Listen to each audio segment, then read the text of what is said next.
Greetings everyone, it's your boy Nard here from Kennard Review, and I am bringing you another good video. This one, my good people, is going to be an Elden Ring retrospective. We're talking all things Elden Ring here, from bosses to areas, just everything in between.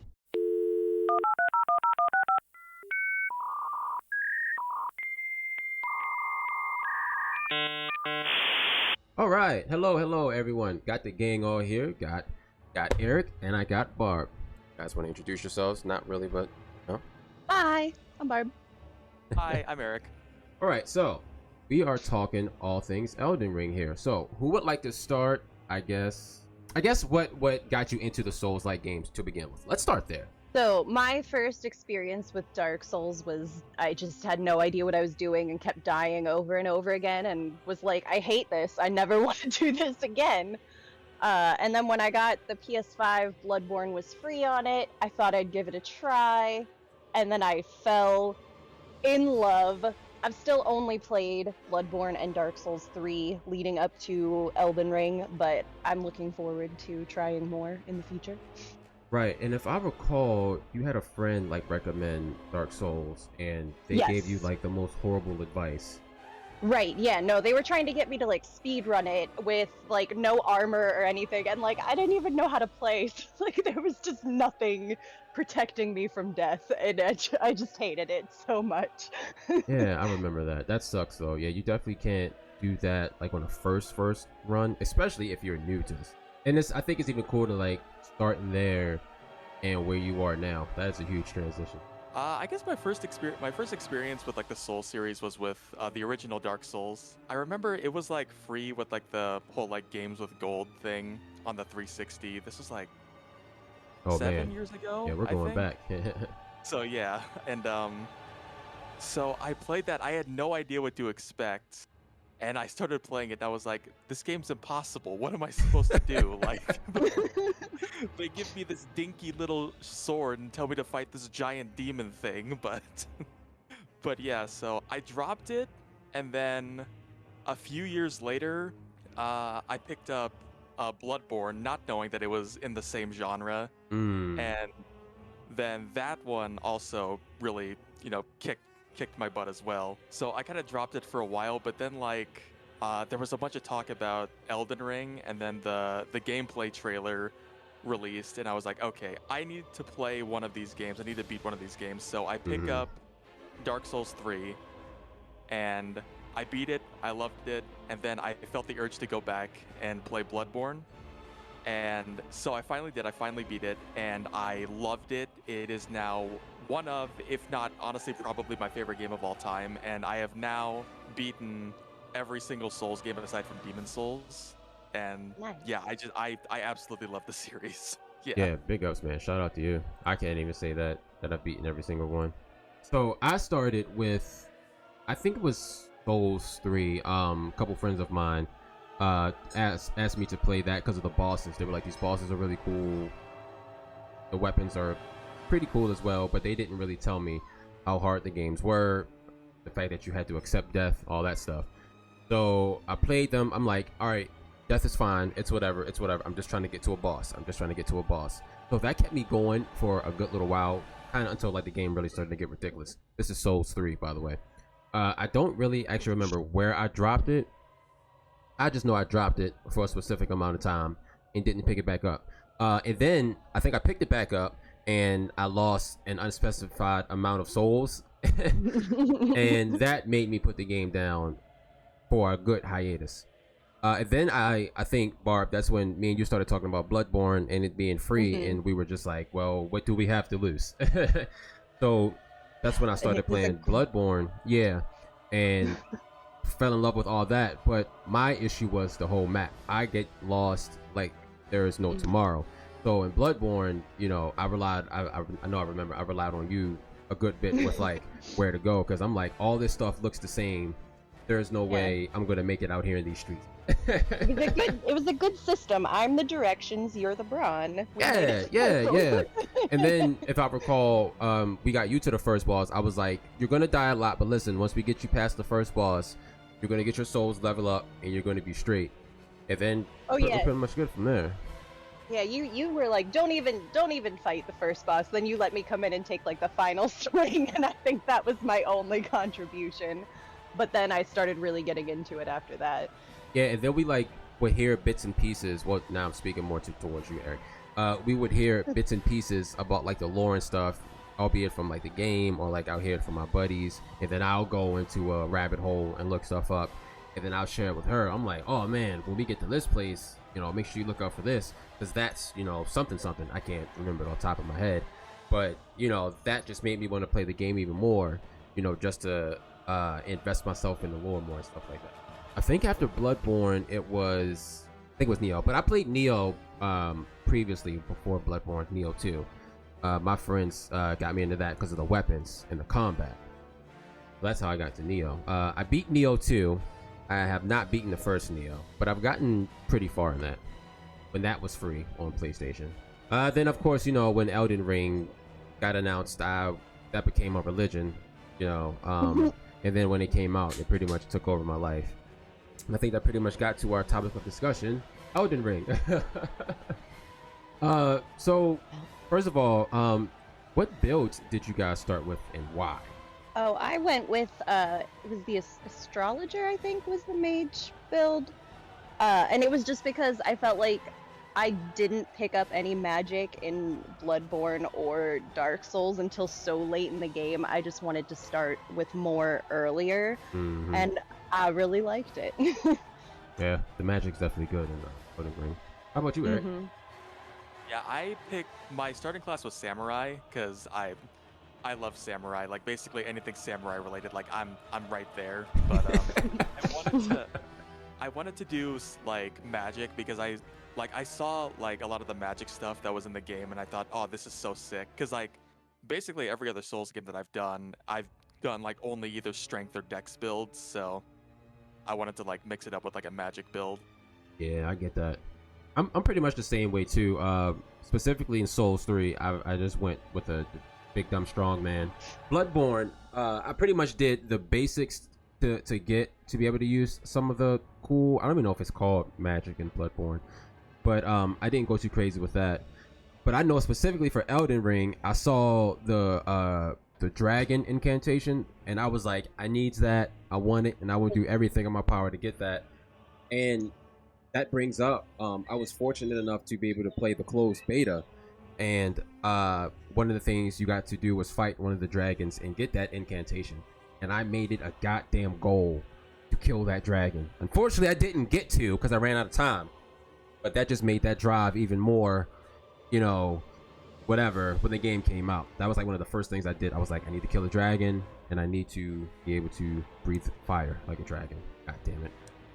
Did I say what build I picked? I feel like I went off. My bad. Anyway. So yeah. Oh yeah. So that brings me to my class. So my starting class what's my starting class actually? Can you use magic with hero? It might have been hero. We'll figure it out another time. Anyway. Yeah. Long story short, I'm able to use colossal weapons and stuff like that, if that helps point the finger in whatever class direction. And I'm able to use magic because I do like the weapons in these games, and I was like, I want to be able to do incantations, at least incantations, which you have to put your points in the faith. And I think you start at 15 faith. I'm pretty sure, yeah, because that was one of the biggest things. And I want to be able to use at least the bulk of the weapons. So that was what kind of led me to choosing my starting class. Off of that, I'll go to, I guess, my favorite boss in the game. Oh no, I'll do my top 3 favorite bosses. How's that sound? Because there are so many of them. Godfrey, number 1. Sorry, he's got to be number 1. That Mastodon. Godfrey's my first favorite because he has like 2 or 3 command grabs, and his second phase cutscene is so metal. My goodness. My second boss. It's kind of tough because I like the lore for both Miquella and Moog, probably respectively. Well, Miquella's not a boss yet, but well, hopefully he becomes a boss. But Radon, he'd probably be my second favorite boss. Just because of the sheer scope of that fight and the fact that you can summon like 10 or 15 characters. Unfortunately, my game bugged out all crazy, so I didn't get to really experience it. Yeah, and his lore. I think his lore is what makes it that much cooler. And I think my third favorite will probably be Placid Sax. That's going to be my third favorite boss. Got to get a dragon in there, you know? And plus, that red lightning move where he, like, summons the red lightning, then he, like, slams it into the ground. That's really cool. For the Sax, he's up there, kind of, but that fight was pretty easy for me. I did it pretty late in the game, so it kind of dropped it for me. How about one of you? I don't know if I have a favorite boss, but I mean, if we're going top 3, then I guess my top 3 would probably be Malekith. I love his design so much, and I think his his moveset is like really unique to the rest of the cast. Yeah. How he just he flips around and he has like his freaking like black fire stuff. He's really cool. And he could cling to the wall. I like that too. Yeah. Sorry. No lie. And then Radahn was another one of my favorites. Like, I love how like he's basically an MMO like raid boss is what I love about him. It's super cool. And also like how you can summon patches and then he just immediately leaves. Immediately. And then as much as I hated fighting her my first time, I think Malenia is also another one of my favorites, because like I love her character, I love her design, and also it felt like it kind of like brought back a little bit of the mysticism of like a boss fight, kind of like the Asylum Demon, because like how like a bunch of people at the Asylum Demon were like this thing's impossible, like there's no way to like beat him. It was the same thing with her a little bit. How like a bunch of people were like, she's impossible, she has like a one-hit kill move and stuff like that. Yeah, I do remember seeing on Twitter and such, like when people first started encountering her, they were like, man, I need to like respect my whole build, or man, I've been playing the game all wrong and stuff like that. So yeah, I totally get that. Okay, so like in terms of just the sheer awe when I first walked into this fight for the first time, I want to talk about Astel. Just I don't think there was anything that like when I walked into the boss fight I was immediately just like, whoa. Yeah. So that one's up there for me just because of that initial experience. I also really like the Ancestor Spirit, I think for the same reason, both of the Ancestor Spirit fights. I don't know if you guys can remember the one encounter. I don't know if it's the first or the second one, when you're just like going through the cave and you just go into the boss door and you're thinking like, oh, I don't know if anybody else thought, we're just thinking like, oh, it's just going to be like another cat thing or another one of those stupid scorpion bull things, and it's just like a whole god down here. Like, oh, okay. Yeah. Oh, so good. And then I think for my last one, just because I really enjoy his lore as well, would be Morgott. Oh, He's really okay. cool, yeah. Yeah, in terms of I love his story anyway. And you know, those are mine. that kind of meshes with Godfrey, because you know he got what he wanted at the end, to be witnessed by one of the gods, and Godfrey held his poor decrepit body. But yeah, that's a good one. I actually really enjoyed that. Can I tell you how it threw me for a loop that Morgott and Margit are the same people? I was like, what? Right? They're the He same really people, likes right? to do that to you. Yeah. Yeah, like I really had to like look it up, and I'm like, how? Like when? Where? But then I, finally got it explained, and I was like, oh, okay. Poor guy. I don't feel this very often in these type of games, but I felt bad. Yeah. Like I felt like I didn't want it to die. Yeah, like I felt like I was disturbing it. It was not disturbing anyone else. It had or played no parts in this overall war shattering going on. I feel about the ancestor spirit the same way I feel about a Sif from Dark Souls 1. How like he was just like, he just wanted to like, protect his master and stuff, and I'm just like, oh, I don't want to fight you, but I need to. I have to. The game's making me.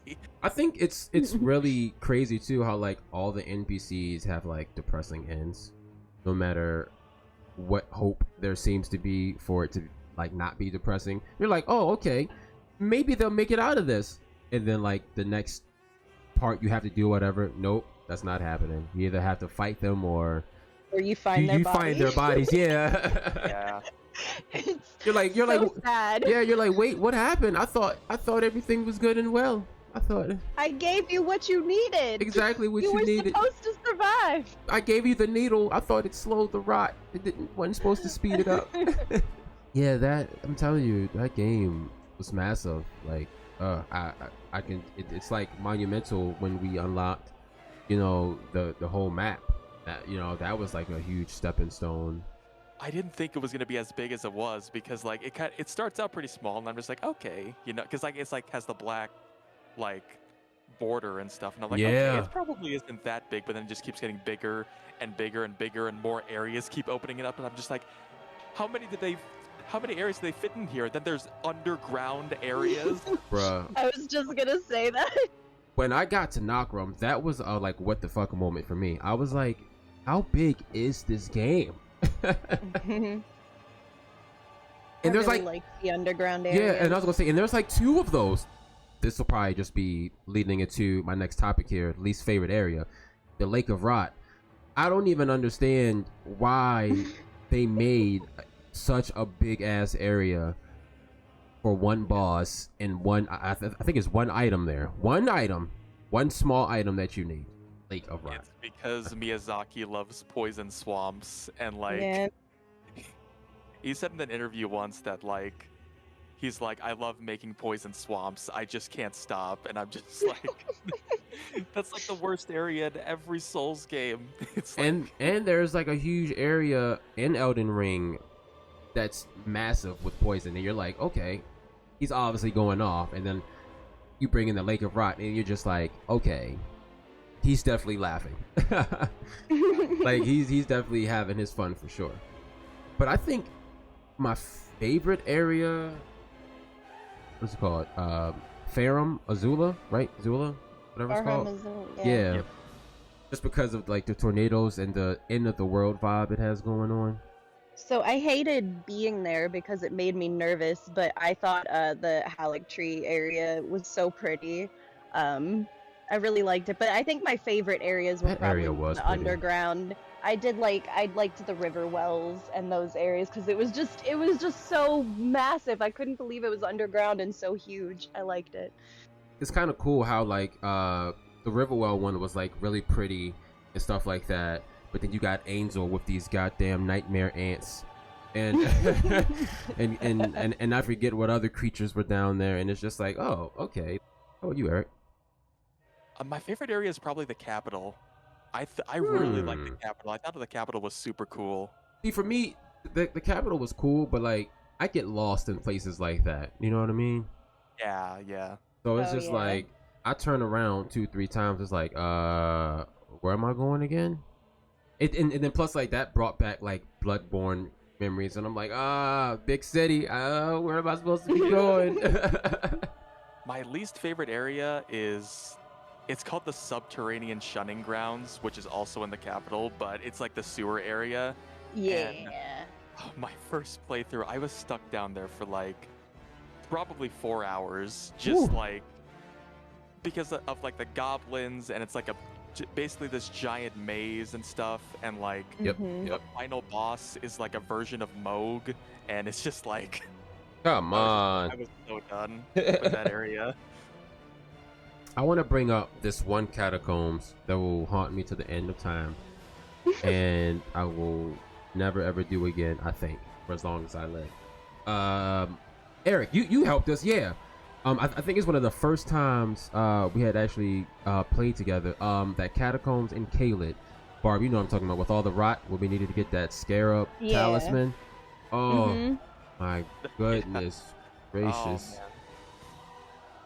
There were so many attempts with that one. I can say a good solid 20 before we were like, all right, we're gonna run out of resources here, and we can't because like we looked online and it was like, find these super hard to get items that the game doesn't like.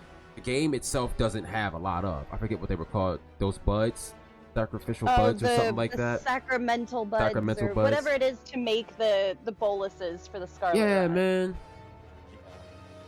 Oh, that catacombs was, out of the many that we did, I think that one was the worst That or the one with the multiple chariot things that roll Oh around. yeah.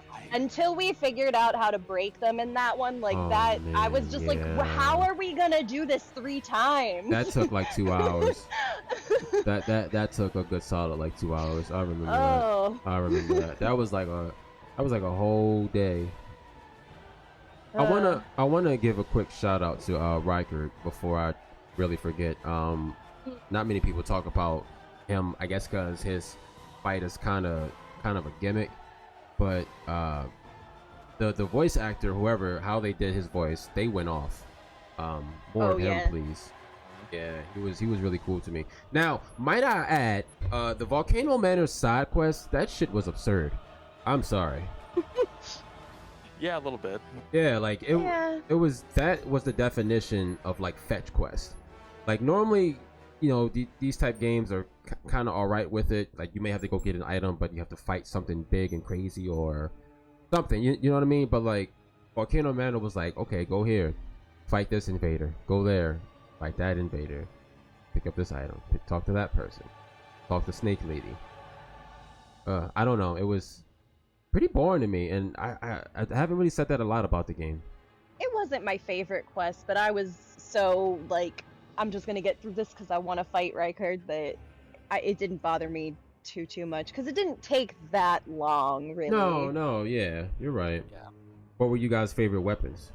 Moonveil katana. Damn, that's so that, good. Yeah. That's that bleed one, right? Yeah, and does the slashy slash. Yeah, got you. It'd be cool once we get to the point where we could dual wield them, 2 of them.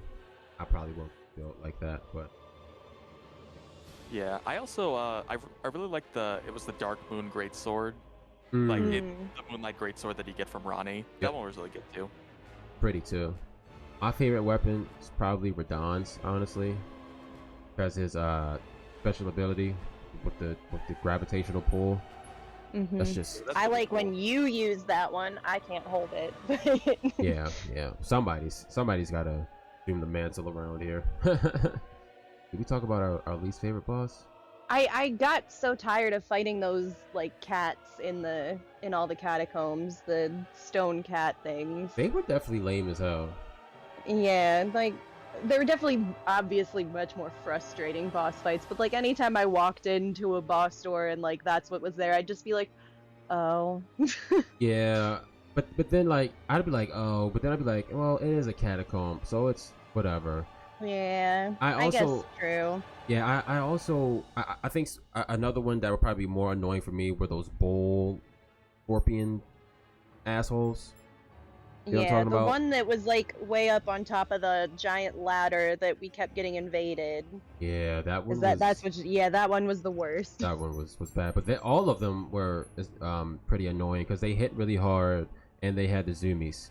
So it's just like, Yeah. okay, like what is your purpose? And I'm pretty sure they It's like- didn't really give too good of rewards after them. What were you gonna say? Yeah. Oh, I was gonna say I think they're the falling star beasts. Is that what Yes, they're called? yes. There Yeah. we go. Yeah. Good shit. Yeah, I didn't like the magma worms that much, especially like the first time. They were very annoying too. Good call on that one. So, how familiar are y'all with the lore, or who went as hard as me with the? That should be the real question. I've watched and read a lot of stuff, but I still feel like there's so much I don't know. So it's Mhm. hard to be like, oh, I'm Yeah. super boned up on the lore when like it goes so deep. Yeah, I'm the same way. Like I feel like I've read a lot, but like there's still a lot that I don't know. So, what would you say is Yeah. like one burning question that you have? I think just stuff about Mikola. Yep, I knew that was I coming. was thinking Mikola too. Yeah. I just want Mikola DLC, please. Good transition there. Good transition. Like the happy ending. Yeah, like I'm Oh. hoping. Yeah, that's first of all, that's like a question that I need answer to as well. Like I need more Mikola info.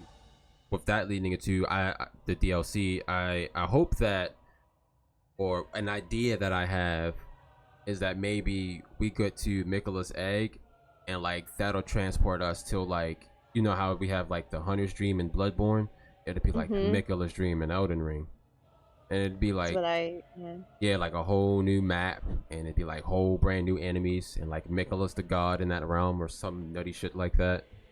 Or what if it's like he has his own castle or something like that? Oh my god, and he's like this big massive god or something of this realm, you know what I mean? Because it's like his realm. Because they've said in the game like he's not dead, he's just like in some like catatonic state or something like that.